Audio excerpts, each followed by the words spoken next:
Hey guys, welcome back to the channel.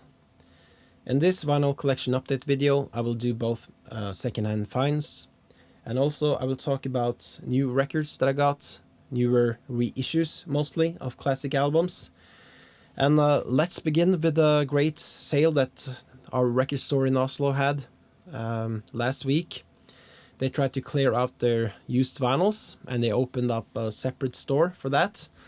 I went by a few times, and each time I found something, and that was not straightforward.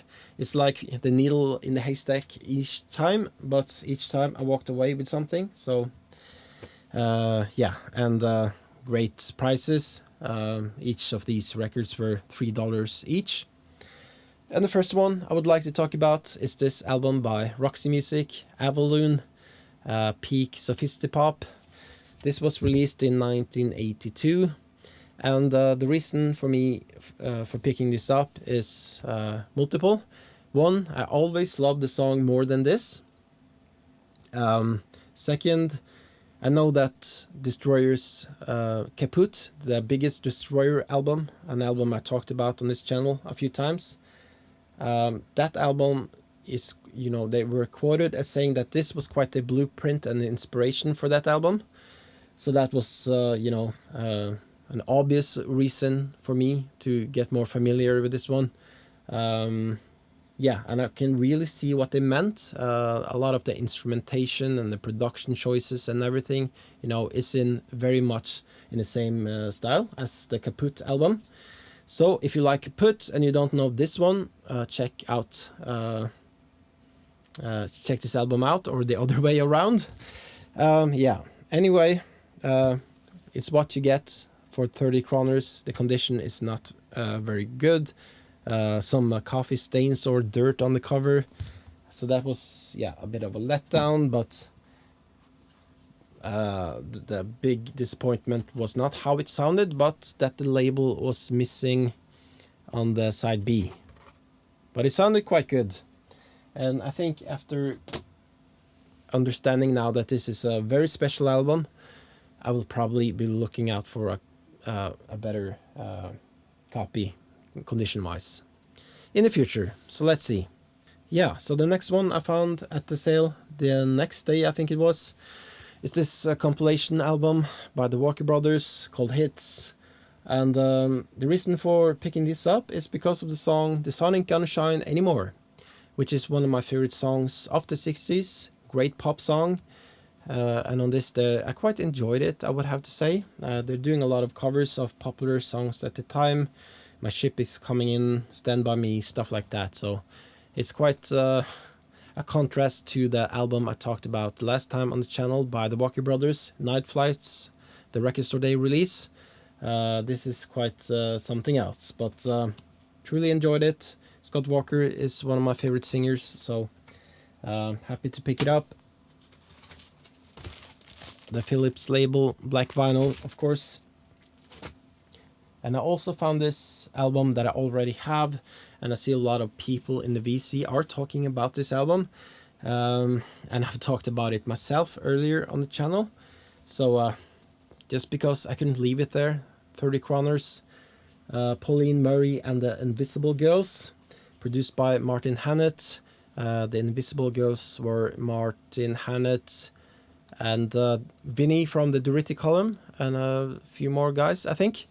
And Pauline Murray, you know, she's the hero on this. Love her approach, charming vocals, and something else compared to her earlier, punk-rooted stuff. And this was in the exact condition as my other copy. The same ringwear, the same price tag residue there. It's the same everything, same label. So yeah. Now I have 2 copies of that, and I will probably give one of them to a friend. The odd one out at the sale was a newer record and in great condition. So the sale was mainly used records from the 60s, 70s, 80s.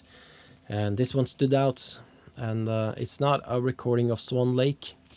This is, of course, the supergroup, the indie rock Canadian supergroup called Swan Lake, consisting of Destroyer again, you know, Dan Bejar, Spencer Krug from Sunset Rubdown, or more famously Wolf Parade, and also Carrie something from Frog Eyes. So 3 very idiosyncratic artists working together in 2009, and they put out 2 albums, if I'm not mistaken, and this was the last one of the 2. And I guess around this time, you know, they were all putting out great albums. It was around the time when they all peaked in their separate, you know, projects. So it was very cool to have this super indie rock band at this time. And I have to say this album is excellent, nice to revisit. I had forgotten about a lot of the material here. So it was probably one of my favorite albums around 2009. They all have their own songs on this, and they sing on each other's songs. And yeah, it's just a very, very cool indie rock album of that time. So check that one out. And that was also on just a standard black vinyl, Jaguar. Sounded fine. So that was the Big Dipper used vinyl sale. Picked up 4 records for, you know, $11-12. Not bad, I would say. Next up is a record I picked up secondhand as well, and this was at Rålls secondhand store in Oslo. And I've been going there this year more than ever. And the reason why I didn't find this record before, I think, was that it was filed on the wrong letter. Verlaines, I talked about them a lot on the channel. I talked about my disappointment on Record Store Day because I really wanted the Verlaines record, as I do each Record Store Day. But it was only available in the States. And now this one I didn't have in a collection from 2013. I don't think it's a Record Store Day release, but just a compilation that Flying Nun put out or reissued in 2013. I'm not so sure about that. So it's early stuff by the Verlaines, songs they recorded. It's called Juvenilia, and you have the great song Deaf and the Maiden that they have a music video. I think it was some sort of a promotional single that they did in 1982, it says. Joe Doubt is another great song. So I just love the Verlaines. My favorite of the Dundee bands, you know, from the scene in New Zealand. Of the New Zealand Flying Nun bands. So they had all these great bands that I love, the Clean, the Chills, the Tall Dwarfs, but I think nothing beats the Verlaines. So happy to find this, and I only paid like 200 Norwegian for it, so probably my favorite of these finds so far. And the rest of the records were new records I picked up. Had a package coming in this week, and a lot of them are because it's my birthday today, actually, and I had some money for vinyl. My wife chipped in, my mother chipped in, and yeah, I went and bought some vinyls. And let's begin with this one. Record Store Day release, Primal Scream. It's the 2 first EPs from 1987, Gentle Tuesday and Imperial on colored vinyl. And the colored vinyl looks like this. Nice blue color. And my Record Store Day list this year was very long, and I didn't quite get to this one, but I saw it there, and I was tempted to get this. I'm not so familiar with the early Primal Scream albums. But now this is kind of entry to that, I think. I will check out more of their albums after checking this one out.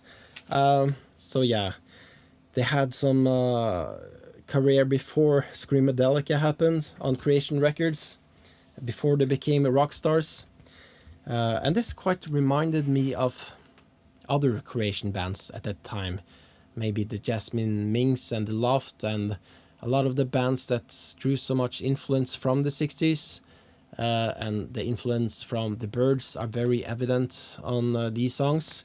You have the 12-string Rickenbackers going on, very sweet sounding. Especially the song Gentle Tuesday, it's my favorite on this one. Very melodic, very cool track. So yeah, they were very young looking, and yeah, before they became the rock stars. And so much happened after they released Screamadelica. They got a lot of help making that album. But yeah, I found this to be very interesting. It reminded me also very much of the Stone Roses, yeah, the song, and the melodies and the vocal approach. So very, very cool. Let's see, I have another one here, and I thought this was an anniversary release, but it's not. It says that the album is available again on the shelves, the breakout debut of Shin, and it has alternative artwork. If you remember this excellent classic dream pop indie rock record from 2012, I think it was. Yeah. A lot of bands were going for this sound at the time. There was a band called Beach Fossils. I think I was more of a fan of than this. Have been following their career since they released this, and I think they still put out great music, but nothing really compares to this debut. I love the big, clean, guitars, kind of reminiscent of some Chameleons in some ways. Yeah, so all in all, I just enjoyed revisiting this album. It's the sound of the early 10s. Yeah, this captures the zeitgeist in indie rock at that time. It's a beautiful album. On the hype sticker here, they compare them to Drop 19s and Slow Dive. I can see the Slow Dive comparison. Noi, they say as well, perhaps. DIIV, excellent record. Now available again, and this was just on this black vinyl. Next up, something special. This is a record I got because 1, I'm a big fan of the Velvet Underground and I don't own this record, and 2, I have been curious about the Rhino High Fidelity releases. Few people in the VC talk about these Rhino High Fidelity releases, and I've been curious and I wanted to check one out, and this is my first. So what is the Rhino High Fidelity releases? Why get this one? It says so on the obi strip. 180 gram vinyl, cut from original analog master tapes by Kevin Gray at Coherent Audio, pressed at Optimal Media, so high quality stuff sound wise. Heavyweight gatefold jacket, includes exclusive 4-panel insert, features notes by David Frickle, limited numbered edition of 5,000. So it's somewhat of an exclusive release. My number is 3,382. So yeah, very hard, gatefold texture. And the insert, I've seen better things on cheaper releases than this. I haven't really read the liner notes here yet, but I guess fine. So I was thinking about the recent reissue of the Soft Boys album that I got. They had this great booklet, and I paid half the price of this for that. So yeah, but the sound quality on this is just superb. And it's really a cool record, pop oriented. So the 4th album after John Cale left, so less experimental perhaps. You have songs like Sweet Jane, Who Loves the Sun, Oh Sweet Nothing. Yeah, classic album, and I'm glad I picked it up. I'm not so sure if I will keep buying these high fidelity audiophile things. After I ordered this, I saw that the price went up 200 Norwegian kroners, which totals it at 800, which I think it's too much for me to be interested in picking up other releases like the Funhouse one, in example. So expensive stuff, but quality stuff. I guess you get what you pay for with these things. And this was on black vinyl, nice looking black vinyl. And on the other side, it had another color on the label. Not sure if you can see this, but yeah. Excellent album in any case. Next one is the album by New Order, Low Life, released in 1985. And I know this because I got this because I planned to make this video because it's my birthday today. I was going to make a video where I was going to talk about albums released my birth year, 1985, and I was thinking about getting the Replacements album, Tim, and Rain Dogs by Tom Waits and other things, but yeah, I copped out. But this one arrived though. It's something I will get in any case. I see it high up on people's ranking of New Order. Probably my third favorite New Order album. It's very easygoing and a great pop record, very consistent. This one contains the song The Perfect Kiss and Love Vigilantes. Yeah, so a cool record, just a standard reissue that I picked up. Love Life.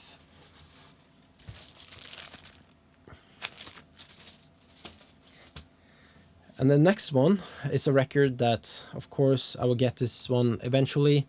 It's one of my favorite albums of all time. It's one of the best albums of the 80s. It's perhaps one of the records I've listened to the most in my life, dare I say. It's Doolittle by the Pixies. And just a standard black vinyl, newer reissue of the album. And what can you say about this album? I mean, it could have been the best album of the 80s. It has the best side A of the 80s. It's a strange thing to say, but hear me out. You start off with the song Debaser, instant classic, and you follow it up with Tame. You have Ways of Mutilation, I Bleed, Here Comes Your Man, Dead, Monkey Gone to Heaven, and yeah, so you can't beat that really. Side B is also pretty good, but not on that level. It's an album I don't get tired of. I was just, yeah, enjoying this quite a lot, putting it on.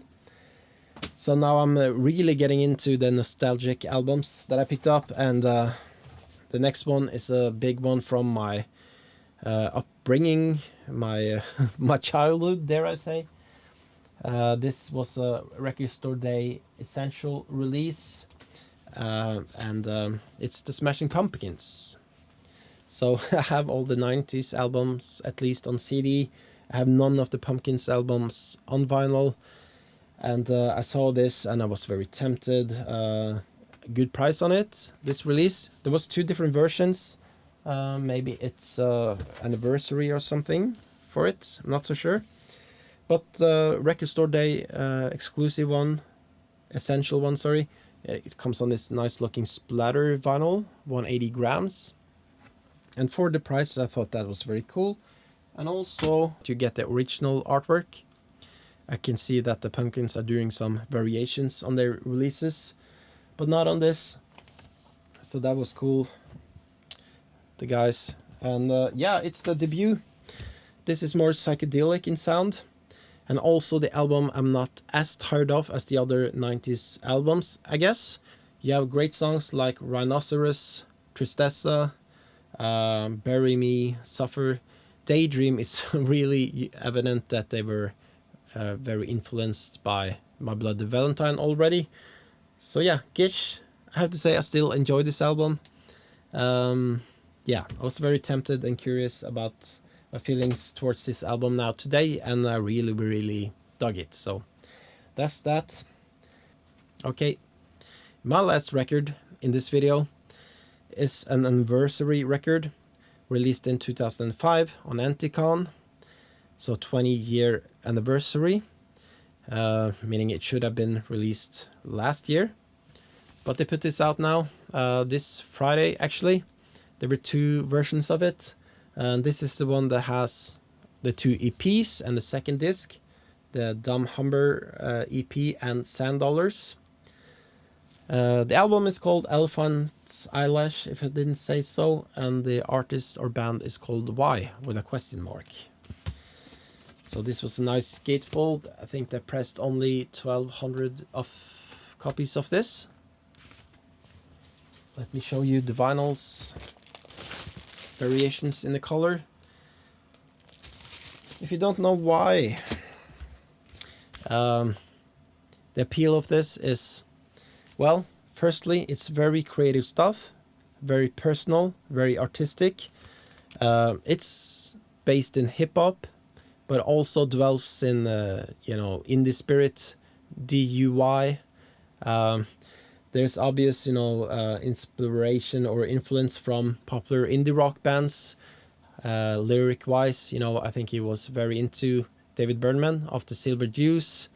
Kind of reminds me, you know, in the way that they bring themselves down in the lyrics. Also a big fan of Payment. He uses humor and wit and irony, and it very much feels like, you know, it's a unique thing. Hip hop in the way that you have the snippets and excerpts, and you know, it feels like a hip hop record for the most part. A lot of the records do, but it's also very melodic stuff that kind of borders on just cool indie rock. So, and this record was where he got his recordings together and developed his craft, I have to say. The debut, the album before this is kind of rough, but now things are coming together, song writing wise. Great songs here like Rubber Traits, Yo Yo Bye Bye, it's nice. Gemini Birthday Song, my favorite on this album, how fitting. That's a great one. Sand Dollars, it's great. So yeah, I loved Johnny Wolf and this project ever since.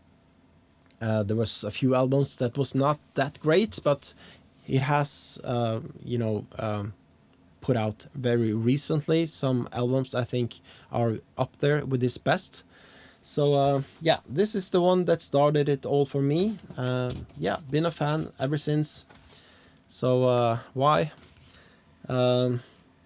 Check out the song Gemini Birthday Song, I guess. And just 2 years after this one, he kind of peaked with this great album, Alopecia, a big album around the time in the indie circles. So yeah, very nostalgic in this video, I have to say. Yeah, and I guess that's that. And this will be my last video in quite some time. Next week, I'm going to a festival in Barcelona called Primavera Sound. I have this bucket list band I'm going to see for the first time, called My Bloody Valentine. So I'm very excited with that, of course. And the lineup is pretty good, excellent, with getting to see The Cure, and other bands that I talked about a lot on the channel, Big Thief, also Slowdive, Geese, Cameron Winter live. So that will be quite a week. It's been a few years since I've gone to that festival. Yeah, so very excited. And back to back, I'm going on another trip, meaning I won't be making videos until July probably. So that's what it is. But I will be watching your guys' videos in the VC. So keep in touch, and I see you sometime in July. Thanks for watching. Thanks for subscribing. Take care, guys. See you in July.